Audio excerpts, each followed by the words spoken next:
Imagine this. You wake up, stretch your arms, and walk over to say hi to Mommy. But instead of a warm hug, she gives you a puzzled look and asks, "Who are you?" Yikes. She's so scared that she ties you up and calls the police. What a bonkers situation. Oh. It really started with Toroede, a hard-working bread seller. She's just doing her job, selling bread to Iskilu, the gate man. But when Iskilu tries to be cheeky and tips her extra, Toroed isn't having it. She slaps him right across the face, gives back his money, and rubs the bread on herself. Talk about a weird way to shake off bad vibes. Madame catches Iskilu in this odd moment and warns him he's on thin ice.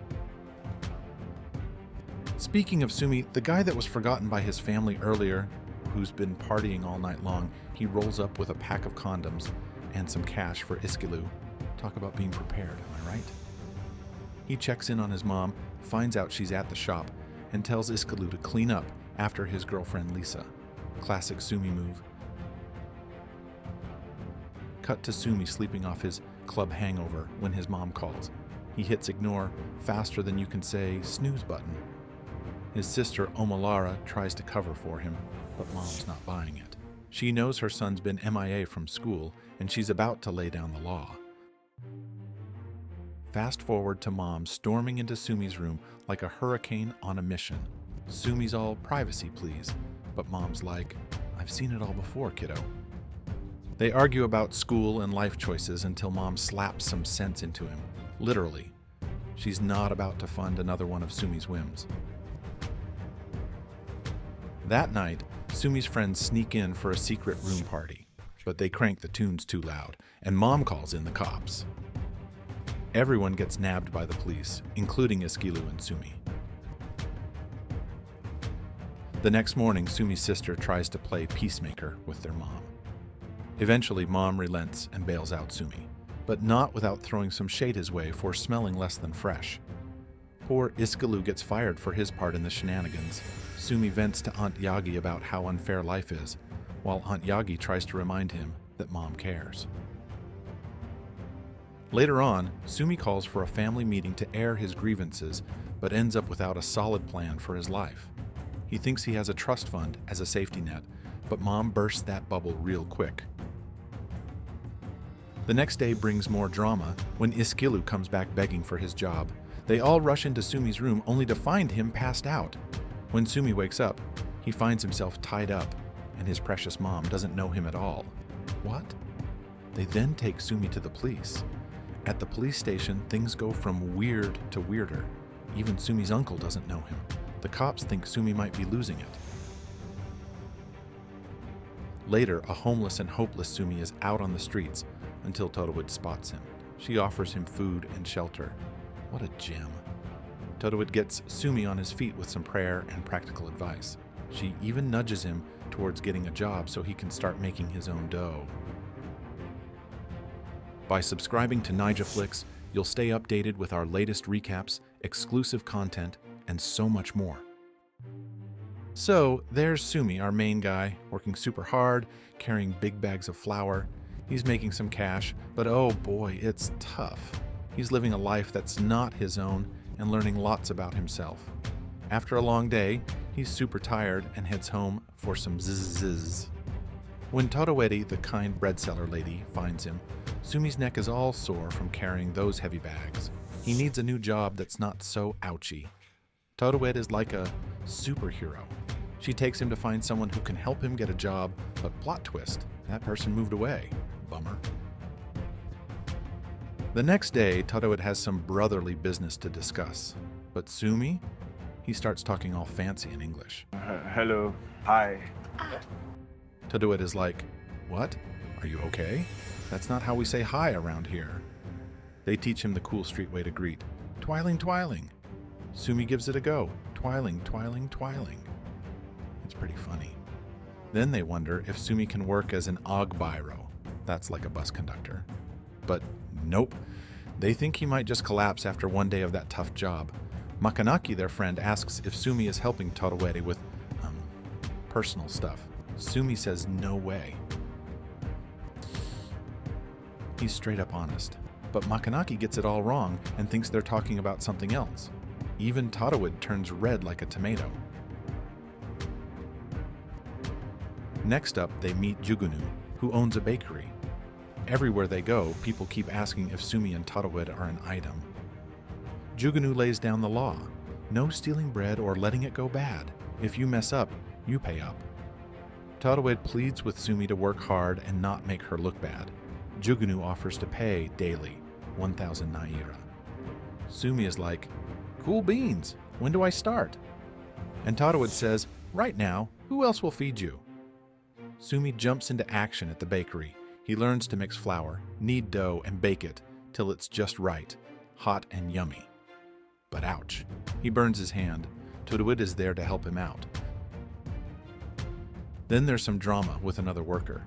Yep, they get into a fight. Sumi is getting the hang of this street life. He works so well that his boss sometimes pays him double. Jugunu trusts him so much that he leaves the bakery in Sumi's hands when he's away.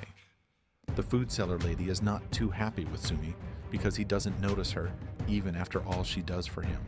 His eyes are all for Tadawid. Rumor has it they're dating. Then one day, Tadawid gets really sick. Sumi rushes over to help her find some herbs to feel better. Mrs. Cole steps out of her house, and Sumi tries again to see if she'll recognize him now. But nope, she still doesn't know who he is. Later on, Sumi tells Tadawid he got his own place and will be moving out soon. Before he leaves, he surprises Tadawid with a birthday cake. She gets super emotional because everyone else forgets her birthday. But not Sumi. She cries happy tears and says a sweet prayer for him. They decide to take a photo together, but oh no, Tadawid's phone camera is not good at all. But guess what? Sumi has a brand new phone.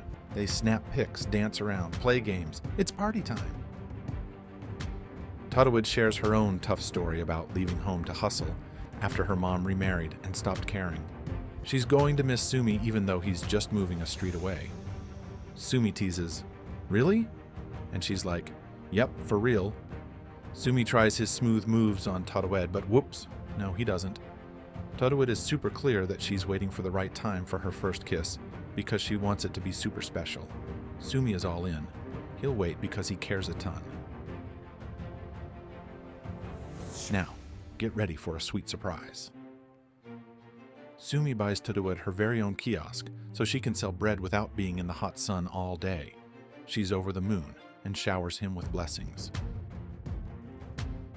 But hold on, the food seller lady tries to show off her stuff to Sumi right in front of Tadawid, and oh boy, it's like starting World War III. Then another dude tries to claim Tadawid and gets told off big time.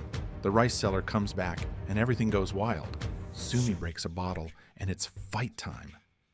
But after all that chaos, they go home and laugh it off while fixing up each other's boo-boos. And guess what? They finally share a sweet kiss. The next day is all about business smarts.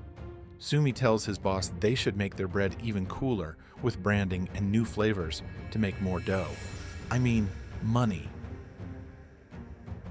The boss loves the idea, but is short on cash. Sumi convinces him to get a loan and invest in this awesome idea. They even name the new bakery Grace's Bakery after Tadawid. The grand opening is a blast, and they sell out of everything. That night, while celebrating, Tadawid brings up Sumi's family, but it totally ruins his mood. He's mad at them and doesn't want anything to do with them anymore. But Tadawid, she tries to make peace and visit Sumi's mom. It doesn't go well. She gets chased off by a dog. Later on, Sumi and Tadawid level up big time. They rent a new apartment and move in together.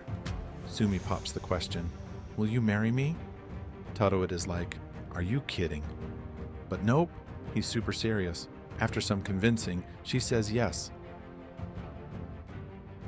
One night, Aunt Yagi is in a hurry to get some special bread from Grace's bakery.